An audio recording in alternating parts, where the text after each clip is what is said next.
Eh bien bonjour à tous, j'espère que vous allez bien, on se retrouve aujourd'hui sur Genshin Impact pour une nouvelle vidéo sur l'invocation des 7. Vous l'avez vu dans le titre et dans la miniature, on va aller faire le défi contre l'Océanide et je vais vous proposer un deck pour pouvoir passer ce défi si jamais vous avez un petit peu de mal à passer ce défi-là. Je vous mettrai des timecodes dans la description si vous voulez passer directement au défi et que vous en fichez des explications du deck. Et sur ce, nous, on va passer aux explications du deck que je vous propose. Alors, je vous propose ce deck-là, donc un deck autour de 3 personnages. J'ai volontairement pris des personnages qui sont disponibles pour tout le monde. On est au début du mode de jeu, tout le monde n'a pas débloqué tous les personnages, certains vont aller cibler les personnages qu'ils aiment, etc. ou pour tenter des combos. Donc on n'a pas forcément tous les mêmes persos actuellement. Donc j'ai pris 3 personnages que tout le monde a obligatoirement pour vous proposer évidemment ce deck pour l'Océanide. Alors le principe du deck, ça va être de setup Diluc un maximum pour qu'on ait une bonne brutasse, et derrière Diluc va mettre de très très gros dégâts à l'Océanide. À savoir que l'Océanide possède l'élément hydro sur elle tout le temps, donc votre Diluc il va taper en évaporation, donc ces dégâts vont avoir une augmentation de plus 2. Donc c'est pour ça que j'ai fait un deck autour de Diluc, parce qu'il va pouvoir infliger de très gros dégâts via évaporation. Kaya, il est là pour un petit peu tempo, à savoir que l'Océanide est insensible au gel, hein, donc avec Kaya on ne pourra pas la geler, attention, mais il est là pour tempo, et Fischl, elle est là pour poser son Ose et mettre des petits dégâts également avec son Ose à chaque fin de manche. On va aller voir un petit peu les cartes que je vous propose dans ce deck. Donc on va commencer avec les 2 cartes spéciales de Kaya et de Diluc. Donc allez les récupérer en faisant les duels contre eux via le tableau des invitations, hein. Vous n'avez pas besoin de dépenser une carte d'invitation pour pouvoir les duels, vu que c'est les personnages de base du début. Donc profitez-en, allez récupérer leur carte. La carte de Kaya est intéressante parce qu'il va s'auto-soigner quand il va lancer attaque de givre de 2 points, donc c'est plutôt cool. Et la carte de Diluc, ça va vous permettre de réduire le coût en dépyro des attaques, donc ça va vous permettre de vous setup et d'enchaîner plusieurs fois les attaques et de faire beaucoup de dégâts. Au niveau de l'arme, pour Diluc, j'ai choisi l'espadon rituel. Pourquoi j'ai pris l'espadon rituel et pas la mort du loup, hein? La mort du loup, il faut que l'ennemi soit à 6 ou moins de PV pour que l'effet s'active. Or, l'Océanide, elle a 30 points de vie. Donc, avant que vous soyez à 6 ou moins de PV de l'Océanide, eh ben, la mort du loup est moins intéressante que l'espadon rituel. L'espadon rituel, lui, il va toujours nous donner plus 1 de dégâts au personnage, mais on va récupérer un dé élémentaire quand on va faire une compétence élémentaire. Donc potentiellement, ça peut nous permettre d'enchaîner plusieurs fois la même compétence. L'artefact, évidemment, sortir des flammes ardentes, hein, pour venir encore plus booster Diluc et diminuer le coût en dés pyro. Ensuite, une carte que je trouve, celle-ci, très intéressante, j'en ai pris 2, c'est le quai du port de Lius. Ça va vous permettre, en phase finale, de piocher 2 cartes, nombre d'utilisation 2, donc 4 cartes de pioche. Et dans les jeux de cartes, petite information pour ceux qui ne sont pas trop familiarisés avec ça, le fait de piocher des cartes, c'est souvent très fort. Voilà, c'est très souvent très fort, à moins d'un deck particulier. Piocher des cartes, c'est très souvent fort. Ici, on a des decks de 30 cartes. Donc si vous voulez setup votre Diluc plutôt rapidement, il va falloir piocher des cartes, parce qu'on en pioche une à chaque tour, et des fois, c'est pas suffisant. Donc là, quai du port de Liu, piocher 2 cartes en phase finale, c'est plutôt intéressant. Ensuite, on va avoir Chambre de Jade. Chambre de Jade, ça coûte pas cher, ça coûte 1. Et en plus de ça, ça va vous permettre à chaque lancer, d'avoir au minimum 2 dés élémentaires du personnage actif. Donc ça réduit la RNG sur les dés, donc ça c'est cool également. Ensuite, on va avoir Cathédrale de Favonius qui va apporter du soin évidemment à l'équipe, hein. Ça c'est cool. Catherine, pour moi Catherine c'est une carte extrêmement puissante actuellement dans le jeu. Elle coûte pas très cher, elle coûte 2 éléments distincts, hein, parce que le fond est noir, donc c'est 2 éléments distincts. Et elle va vous permettre de faire des actions rapides. Pour ceux qui ont skip le tutoriel et qui ne savent pas ce qu'est une action rapide, hein, je vous vois au fond de la classe. Une action rapide, c'est tout simplement quand vous allez basculer de personnage, donc quand vous allez changer de personnage actif, normalement, ça vous coûte votre tour. Donc normalement, vous devez passer votre tour, enfin vous avez fait l'action de votre tour et c'est à l'adversaire de jouer. Action rapide, ça fait que vous changez de personnage et que vous pouvez attaquer avec le nouveau personnage, parce que ça ne compte pas comme étant une action une action de combat. Voilà, tout simplement, c'est expliqué ici, hein, vous pouvez continuer d'effectuer des actions après une action rapide. Donc Catherine, je trouve ça très intéressant pour setup des combos et je trouve ça également très fort. Le chef Mao, je l'ai pris parce qu'on va voir, on a quand même pas mal de cartes de Miam Miam, hein, des cartes de plats, donc ça peut être intéressant, il coûte pas trop cher, donc ça peut nous permettre de générer des plats plutôt intéressants. Le Timmy, bah, le Timmy il est gratos et potentiellement il vous pioche une carte et il vous donne un dé Omni. Pour une carte qui coûte rien, honnêtement, je trouve ça plutôt intéressant. Derrière, on a l'île fiable, même chose, elle coûte rien et à la fin de chaque manche, elle va récupérer les dés que vous n'avez pas utilisés et quand elle en a récupéré 3 de types différents, la carte s'enlève et on pioche 2 cartes et on récupère 2 dés Omni. Donc 0 de coût, pioche de cartes, 2 dés Omni. C'est très fort également ça sûrement. Ici, on va avoir Tian Lalang qui va nous donner des charges en phase finale, donc qui va nous permettre de charger en fait nos personnages, donc l'ultime de nos personnages, notamment Diluc.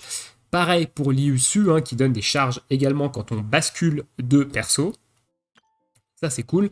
La carte de Paimon, j'en ai pris 2. Ça va convertir des dés élémentaires en dés Omni. Donc, si vous avez des éléments qui ne vous intéressent pas, ça vous permet de faire des dés Omni. Donc, c'est cool également pour balancer des combos. Lancer en l'air, j'en ai également pris 2. Ça vous permet de faire des relances, de faire 2 relances de dés. Donc ça c'est très fort, ça vous fait en tout 4 relances hein, avec 4 relances de dés avec les 2 relances que vous avez au début de chaque manche. Donc c'est cool, ça vous peut vous permettre vraiment de setup bien votre set d'éléments. Ça coûte 0 également. J'ai changé ici, hop, on passe sur stratège. Stratège, pioche de cartes, coûte 1. Très intéressant également la pioche de cartes. Le je m'en charge, c'est également une carte très intéressante, elle coûte 0, elle vous permet de faire une action rapide sur le prochain basculement de personnage. Alors, évidemment elle fait doublon avec Catherine, mais si vous n'avez pas pioché Catherine et que vous n'avez pas setup Catherine, et bah, le je m'en charge peut vous permettre d'ouvrir certains combos, donc c'est plutôt cool de l'avoir au cas où on n'a pas Catherine. Le retour de la grue, c'est une carte que j'aime bien, le retour de la grue, parce que ça va vous permettre de faire une bascule de personnage après avoir utilisé une capacité. Donc potentiellement, si votre personnage actuellement actif, il est un petit peu dans le mal, vous claquez ça, vous faites la capacité du perso et hop, vous switchez de perso directement après pour le mettre à couvert. Donc ça peut également déclencher des combos plutôt intéressants et vous éviter aussi qu'un personnage tombe au combat. Ensuite, on va avoir Présage astrologique qui va nous donner une charge d'ultime. Pareil pour Art de Calx qui nous donne une charge ultime au maximum 2, enfin qui les vole aux autres persos. C'est pareil, ça peut permettre de setup un ultime assez rapidement. Le tricot rapide peut nous permettre de nous donner une utilisation supplémentaire sur le Ose de Fischl, hein, donc ça peut être intéressant également. Ici, on va avoir une carte très intéressante contre l'Océanide et qu'on va sûrement retrouver dans pas mal de decks. Ça va détruire une invocation. L'Océanide met pas mal d'invocations, hein, elle met pas mal de mimiqueurs, elle peut en mettre jusqu'à 4. Donc les détruire, ça fait des dégâts pris chez vous en moins. Et on va également prendre Serment du Gardien, une carte qui est surtout très forte contre l'Océanide, parce que ça va éliminer toutes les invocations. Elle coûte un petit peu cher quand même, hein, 4 dés du même élément. Attention, ça détruit également les invocations de votre côté. Donc si vous avez un Ose qui est posé, ça va le détruire également. Mais si vous arrivez à détruire 2 voire 3 invocations avec cette carte, bah vous enlevez une grosse épine du pied et ça vous enlève beaucoup de dégâts subis en fin de manche. Et ensuite, des petits plats pour se soigner. Donc ici, coûte 0, rang 1 point. Ici, coûte 1, rang 2 points. J'en ai pris 2. Donc voilà un petit peu pour le deck. Donc toutes les cartes sont obtenables évidemment gratuitement. Vous pouvez les récupérer soit dans la boutique de Prince, soit via les différents défis accessibles in-game. Et les cartes de personnages via le petit tableau ici des invitations. Faites les défis contre les persos. On est parti du coup contre le défi pour le défi de l'Océanide. Donc défi de taverne, Océanide, ici, hop, lisez bien la règle spéciale, hein, je rappelle, immunisé au gel, étourdissement, pétrification. Il commence avec l'entité élémentaire hydro, donc ça veut dire qu'il a hydro tout le temps sur lui, et il commence avec le torrent déchaîné. Donc le torrent déchaîné, c'est ça, donc vous inquiétez pas, vous n'allez pas prendre son ultime T1 dans la bouche, mais ça augmente le nombre d'utilisations de toutes les invocations de plus 1. Donc attention, ça peut être un petit peu relou. C'est parti. Alors, on commence avec une main dans laquelle on a directement Catherine, ça c'est très très intéressant. On a ici un chargeur d'ultime. Je vais le swap, je vais pas le garder lui au début. L'épée rituelle, je vais la garder, ça va me permettre de setup Diluc en premier, et ça va nous permettre de donner une relance, donc je vais garder. Donc on va switcher juste cette arme-là, et on récupère impeccable. On récupère Xiao. Alors là, on peut pas avoir meilleure main, parce que du coup, ça veut dire que on va pouvoir lui défoncer ses mimiqueurs très très vite. Donc là, on a dit Catherine, tac clac clac, on va commencer. Je vais commencer par Fischl. Tiens, soit vous commencez par Kaya, soit vous commencez par Fischl. J'aime bien commencer par Fischl, ça permet de poser Oz assez vite dans la game. Donc là, on a déjà 3D Omni, c'est cool, on va pouvoir poser Fischl. Et je vais relancer juste D. Alors, je vais vous expliquer après pourquoi je garde le pyro. Ok, j'ai eu de la chance. Pourquoi je garde les pyros et l'hydro. Parce qu'on a une épée ici qui nous coûte 3. Il faut 3 éléments, 3 fois le même élément. Donc, bah, on n'a pas spécialement envie de balancer de l'électro, en fait, vu qu'on en a besoin pour Fischl. Donc ici, ce que je vais faire, c'est que j'ai mes 3D hydro qui vont me servir à setup mon épée. Voilà, sur Diluc. Hop, comme ça, je setup directement mon épée rituelle sur Diluc. Ici, j'ai mes 2D, j'ai mes 2D pardon, pyro qui vont me servir à setup.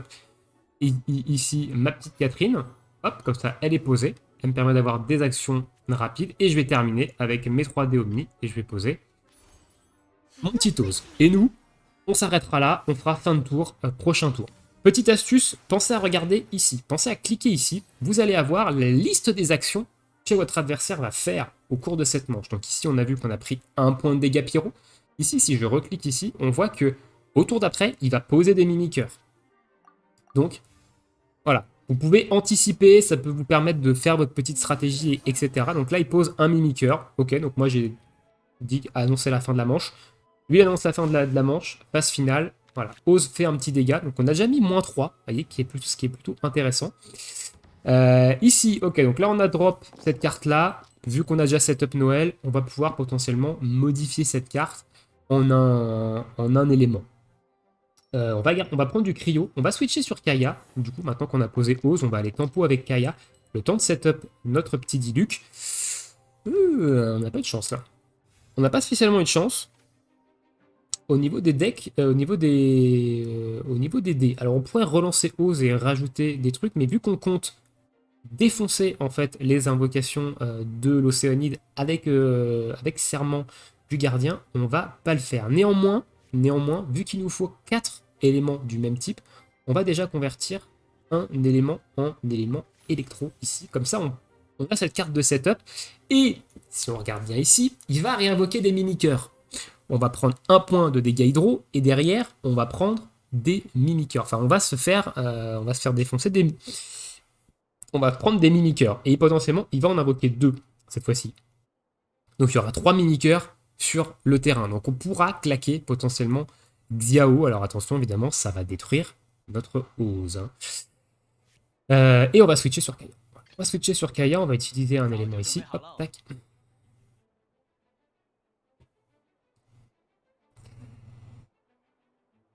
Ok. Ah, j'ai pas fait d'action. Je vais changer mes 2D ici. On va justement faire notre petite attaque ici. Hop, -3. Donc je rappelle, il est immunisé au gel. Hein. Il y a gel qui s'affiche ici, mais il est immunisé au gel. Ok, on prend -1 ici. Donc on lisse un petit peu les dégâts. On a pris -1 sur elle, -1 sur l'autre. Ici, ce qu'on va faire, c'est qu'on va... Je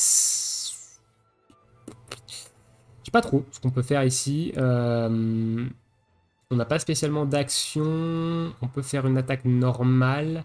Sachant qu'on a Xiao, enfin, le serment du gardien, on le lancera tour d'après plutôt. Donc on va attaquer ici. Et potentiellement, on va passer notre tour. Comme ça, on utilise le dernier coup de Fischl. Vous voyez, il a mis pas mal il a mis pas mal d'invocations. Et on va faire les dégâts de Xiao. On va prendre quelques dégâts hein, avec les mimiqueurs ici. Donc là, on l'a déjà mis -10. Donc on est pas mal hein, ici. Donc là, on va prendre -2. Là, on prend -2. Vous voyez, on prend quand même pas mal de dégâts. Là, on prend -1. Qui est quand même problématique. Ok, donc là, on a le truc de Kaya, mais il va peut-être être temps de passer sur Diluc. Ici. Donc on va se garder nos dés pyro et nos dés omni. Ok. Ok, donc là on va se setup ça, ça va nous permettre de piocher des cartes. On va switcher sur Diluc. Alors on pourrait, alors je vois que Kaya a son ultime de up et son ultime coûte cher, hein, 4. On ne pourra pas avoir 4. Donc ce qu'on va faire, c'est qu'on va switcher sur Diluc en utilisant évidemment un dé. Hop, vu qu'on a Catherine, on peut derrière activer ça. Et on peut déjà faire un premier -6 ici. Boum, sur l'Océanide, ce qui est ce qui fait mal, hein, ce qui fait mal. Alors, attention, ici, on prend son déchaînement élémentaire prochain tour. Ici, on a pris -1 et prochain tour, on va prendre son déchaînement élémentaire. Son déchaînement élémentaire, on prend 2 plus 2 par invocation. Il a 2 invocations sur le terrain, on prend -6 de dégâts. Donc là, soit on laisse Diluc et il prend -6, soit on switch sur un autre perso, et dans ces cas-là, il prendra, c'est l'autre personnage qui prendra les dégâts. Donc là, on a la possibilité de lui remettre un -6 ici. Donc on va laisser Diluc. On va laisser Diluc encaisser. Hop, bim, re-6. Voilà. Donc là, je vais prendre son ultime. Je vais prendre -6, il va me rester 3 PV.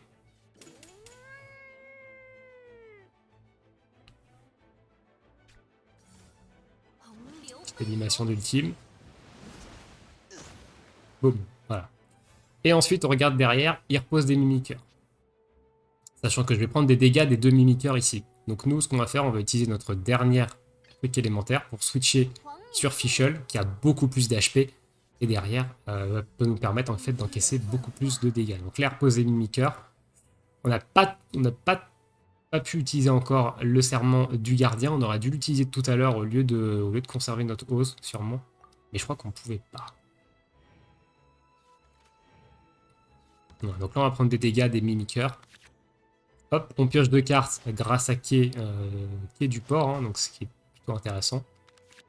On repioche 2 cartes du coup, parce qu'on est en début de manche.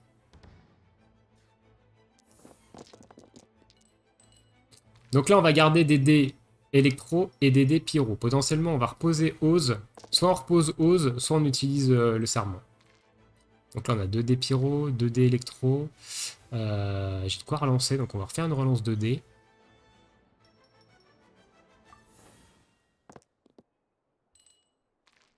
Ok, on a 4 dés pyro. Ce qui serait bien, c'est qu'on met des dés électro. Ok, nice. Bon, là, on est goldé. On est vraiment goldé. Donc là, on va utiliser ça. Donc on va utiliser les dés électro, plutôt. Hop. Boum. On lui détruit tous ces mimiqueurs. Extrêmement puissant. Ensuite, on passe sur notre ami. Alors, on regarde ce qu'il va faire. Il va nous faire 1 point de dégâts hydro. Derrière, il nous refait 1 point de dégâts hydro. Donc, notre Diluc, il a 3 points d'HP. On peut même lui mettre un petit soin. D'ailleurs, on va lui mettre un petit soin. Hop, ici. Voilà. On le soigne un petit peu.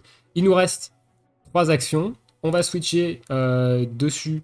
Vu qu'on a Catherine, c'est un basculement automatique. Et on n'aura pas dû soigner. On n'aura pas dû soigner parce que on n'a plus d'éléments.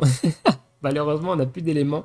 Donc ce qu'on va faire, c'est qu'on va charger l'ultime. Voilà, on va charger l'ultime avec les 2 éléments qui restent.